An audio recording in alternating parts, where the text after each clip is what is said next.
ನೀವೇ ನನಗೆ ಪರಮ ಪೂಜ್ಯರು. ತಾವು ಯಾರು? ಇಲ್ಲಿಗೆ ಬರಲು ಬರಲಿನಲ್ಲಿ ನಾನು ಬಡ ಬ್ರಾಹ್ಮಣನಮ್ಮ. ಅವನ್ ಕ್ಲೈ ನಿನ್ಕಲ್ಲ ನೀವು ಕಚ್ಚಿಕೊಂಡು ಹೋಗಿ ತಿನ್ನಲು ಸಿಗ್ತಿತ್ತು. ಅದನ್ನು ನಾನು ಬಿಡಿಸಿ ಓಡಿಸಿದ್ದೆ. ಅದಕ್ಕಾಗಿ ನನ್ಗೇನಾದ್ರೂ ದಾನ ಕೊಡಮ್ಮ.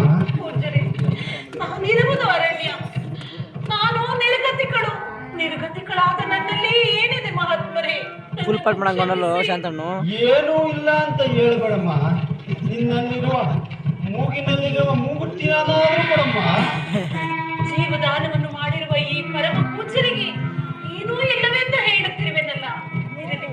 ಈ ನನ್ನ ಮುತ್ತೈದೆತನದ ಮೂಗುತಿಯನ್ನೇ ಈ ಪೂಜ್ಯರಿಗೆ ಕೊಟ್ಟು ಕೃತಾರ್ಥಳಾಗುವೆನು.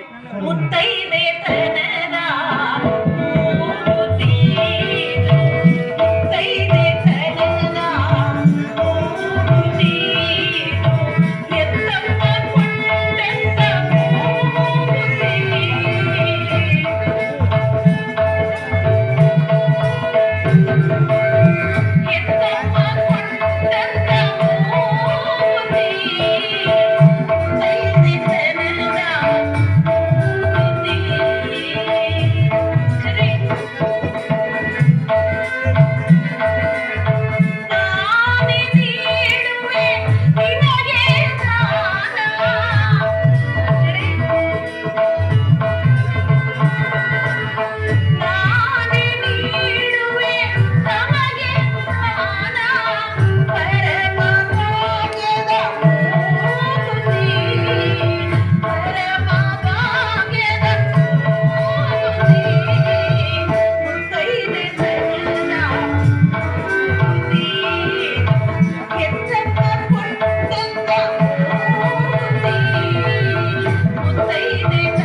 ಪರ್ಯಂತರವೂ ನಾ ಮರೆಯಲಾರೆ.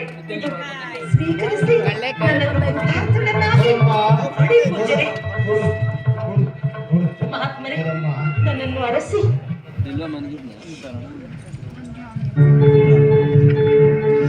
ಬರ್ತೀನಮ್ಮ.